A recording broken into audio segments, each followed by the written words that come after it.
The Home Affairs Ministry is set to launch the first group of Border Management Authority guards in Musina. That happens on Thursday. The 200 guards will be deployed at 5 vulnerable parts of the borderline to work with members of the South African National Defence Force. For more on this, we are joined by Home Affairs Minister Dr. Motsoaledi in studio with us. Dr. Motsoaledi, thank you very much for coming to see us here at All Angles. Now, of course, this comes off the back of the President signing that law in July of 2020. In terms of border management, etc. How, if you just explain to South Africans, how exactly will this assist us with the issues that we already know we have at our borders? Good day, Marcel. Good day to the listeners and viewers out there. Indeed, you are aware that we have decided to launch a border management authority, an entity that will deal with our borders. Because presently, we've got a multi-agency of government departments that are dealing with the borders there in a way that is not integrated. So the commissioner and the 2 deputies were appointed late last year. The commissioner of the border management is having the same status as the commissioner of police, but his job is only the borders and nothing else but the borders, so that we concentrate and focus on doing something there. Now, since they were appointed, they started searching, looking for young men and women with a correct attitude, who are well trained to take over the job of what is called border guards. And that's what we are launching on Thursday. The border guards will be a static guard that is deployed at the vulnerable areas of the border. The borderline itself is 4,772 kilometers long. I'm not mentioning the coastline, just the length. Now, we have divided it into 10 segments. Some of the segments have got no problems at all. Like the biggest segment of the 4,772 kilometers is the segment between South Africa and Botswana. It is 1,500 kilometers. We're not going to deploy anybody there because there are no problems. The other segment, which is about 950 kilometers, is between South Africa and Namibia. Again, we're not going to deploy anybody there because there's no problem.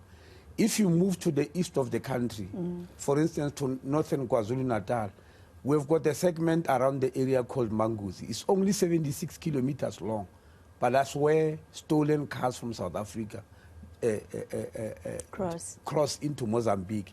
And of course, we are targeting areas like those. So the 5 areas we have selected are the most vulnerable areas of the border. And it's crazy how you mentioned that it's actually the ones that are smallest in terms of the distance that they take.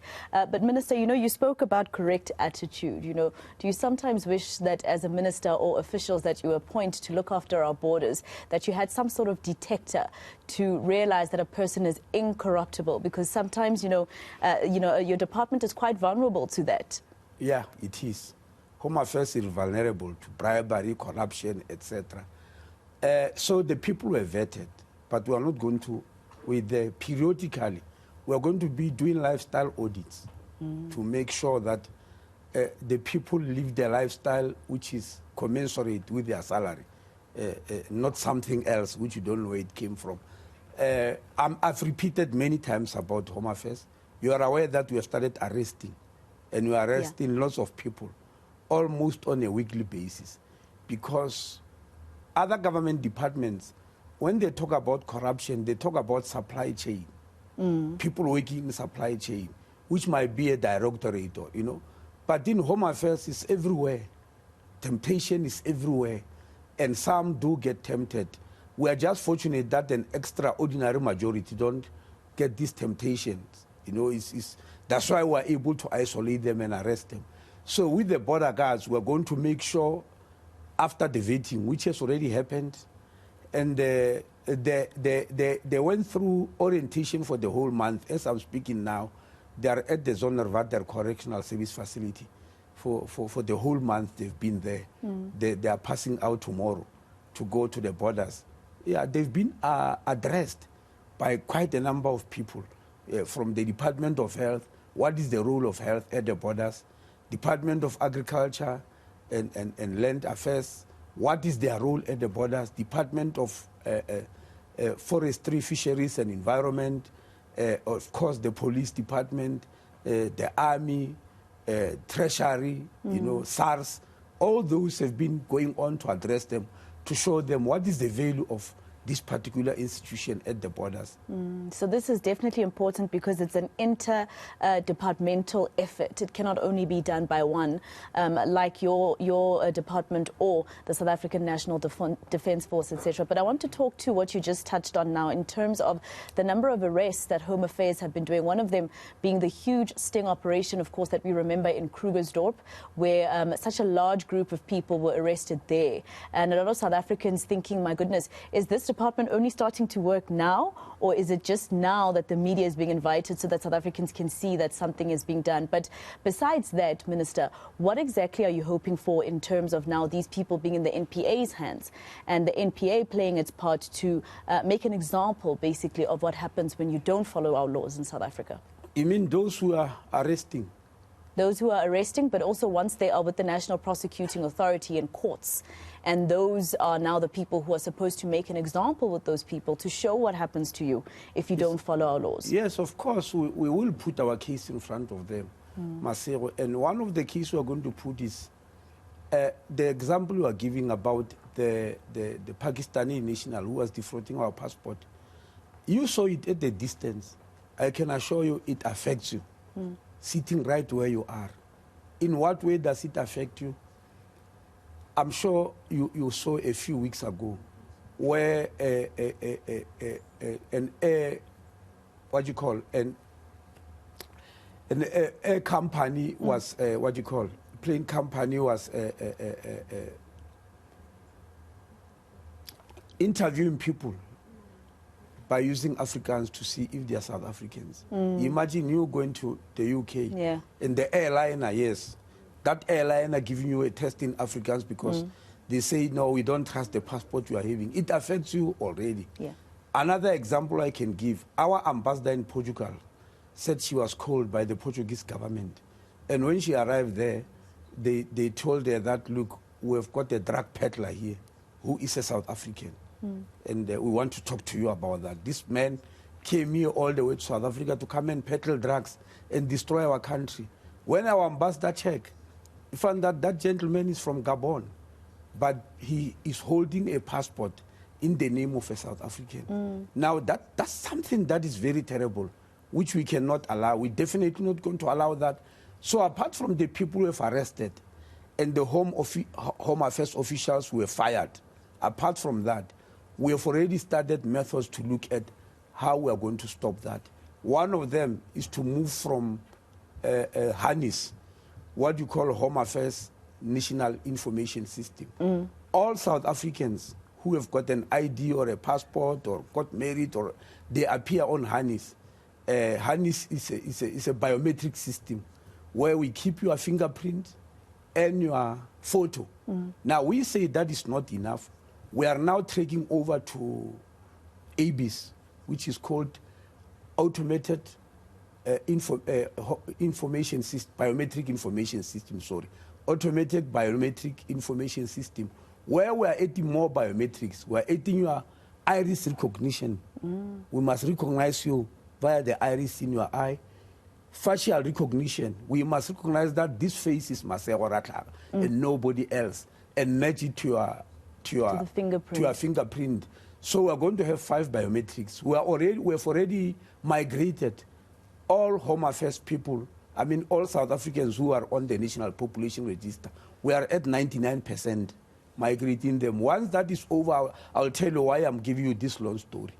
The Lebogang of Pakistan will not happen because the fingerprint and the face must match.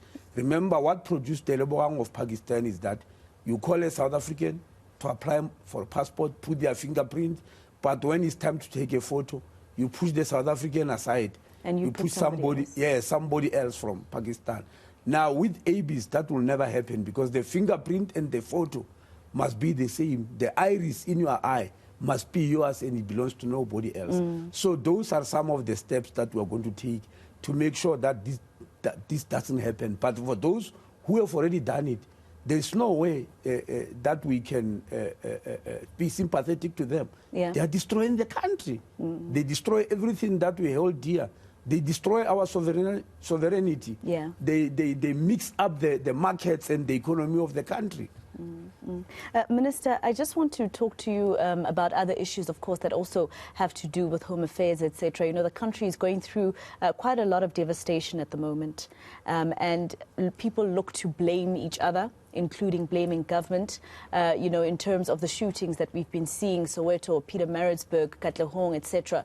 You know, some people would say, oh, this is because, you know, our border gates are not as well protected and people can just come in here, or guns can just be brought into our country. You know, what are your thoughts in terms of home affairs, you know, your role as home affairs when it comes to protecting our country from such, especially those, I mean, you saw Qatar calling it a terrorist attack at some point. Yeah, well, Masego, that's why we are coming up with the Border Management Authority. That's why we're launching. The Border Management Authority is not a thumbsuck from the Department of Home Affairs. It was established long ago, about a decade ago, by NICOC. The fact that there are problems at our borders. NICOC is the structure that coordinates, it's a National Intelligence Coordinating Committee. It coordinates all the intelligence services, the military intelligence, the state security, crime intelligence, etc. So they do what is called intelligence estimates. It was during those estimates when they realized, look, there is something happening at the borders which should not be happening, and they recommended that a border management authority be established as an entity that takes care of the borders. The only bad thing about that is that it took 10 years for Parliament to eventually pass an act that will allow us to establish the Border Management Authority. That means since the recommendation was made, Parliament had to sit to develop an act that will guide the authority. Now, that act is there, and that's why we are busy implementing. Many people say, no, we are trying to stop immigration. It's not about that. As you are saying, at the borders, and that happens in every country, you have got criminality, cross-border criminality taking place. You have got human trafficking. You have got counterfeit goods passing there. More ominously, you have got drugs going through through the borders. So you need an authority that will make sure that you tighten up and you reduce incidences of those type of happenings. I've just told you about cars being stolen and being driven over into Mozambique through a borderline. You make sure that such incidences are markedly reduced. You can't eliminate them. Nobody has been able to eliminate them all over the world, but you reduce them remarkably. I'm interested to know your thoughts, Minister, just off topic a little bit. What are your thoughts about our democracy? We have a beautiful one on paper, but a lot of people would say they're not experiencing it. Well, we have already accepted as South Africans, Marcelo, that in our democracy we have established rights. What is missing is economic benefits from our democracy. That's the part we are working on, which is very difficult. But that we have brought democracy, that people have got rights, they can vote, etc. That's what we have achieved up to so far. The biggest battle is to experience the benefits of the economy and to build the economy in such a way that it benefits everybody. And that's where, you know, that's where the upstream is. You know, that's where we're struggling at the moment. But we're definitely heading in that direction. Why are we struggling? Well, there are quite a number of factors. Some of them talks about, look, I'm not an economist. They talk about the structural problems in the economy, but also the fact that, look, we come from a system that has been there for many, many decades, not for a short time of 28 years, as the democracy is. The damage which has happened in our country is very, very deep, and so we need to dig very deep to get out of that damage. And of course, a lot of people would say to you, Minister, how long must we accept the excuse of apartheid being the main driver? I'm not making any excuse. I'm making facts. This is not an excuse. Everybody knows where we come from. Of course. We know the other time I was arguing, I know people get angry because, yes, they're impatient. if the economy is tangering, I mean, like now, it's even like worse. Now. Yes, that the economy is so down, and there are many other factors, including the war in Ukraine, where, you know, foodstuffs have suddenly become so expensive, petrol, oil, everything is becoming so expensive. It's a factor that is outside us, but it found us at a time when our economy was very weak. So when we mention facts, these are facts. They can make you angry, but they really happen to be facts, which are true. We know, for instance, the other day I was mentioning, we're the only country in the whole continent that went through one of the most poisonous education systems in the country, Bantu education. That is not an excuse. It's a fact.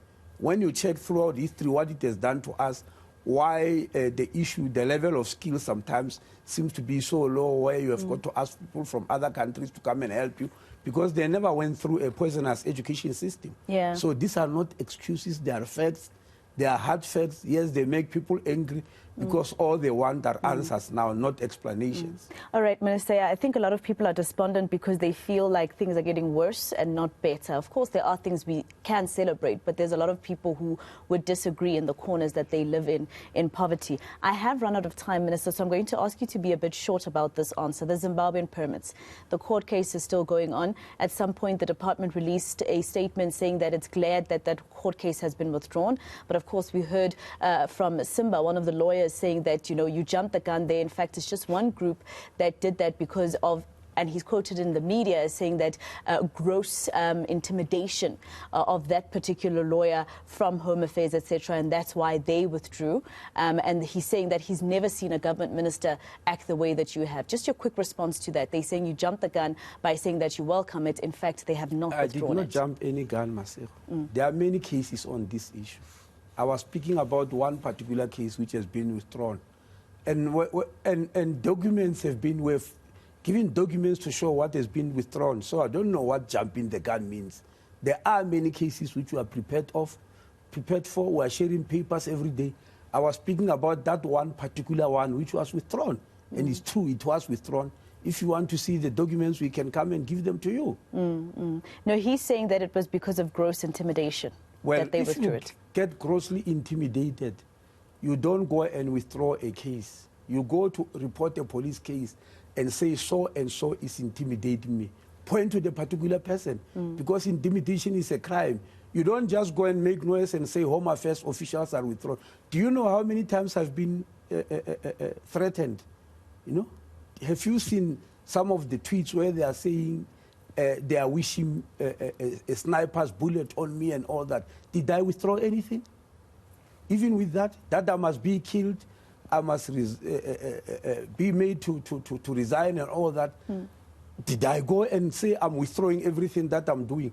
If what I'm doing is correct, there's no amount of intimidation that can stop me. But anybody who feels intimidated must go and not just paint the whole Home Affairs and say I'm being intimidated, because that might be a lie. Go and say, here is the proof, so and so has intimidated me, and then the police will take it over, because intimidation is a crime. All right. Well, thank you very much, Minister. A lot of people would say that also is an indictment on our police, because there are people who, for instance, don't trust that things will actually be investigated. But that's a topic for another day. Thank you very much, Minister, for your time here on eNCA. That was Home Affairs Minister Dr. Motsoaledi speaking about Home Affairs, and him actually welcoming about 200 cohorts in the BMA on Thursday at the Mosina border, or the Beitbridge border post, which will assist us in basically our journey to eradicating border corruption and crimes. Let's go to this.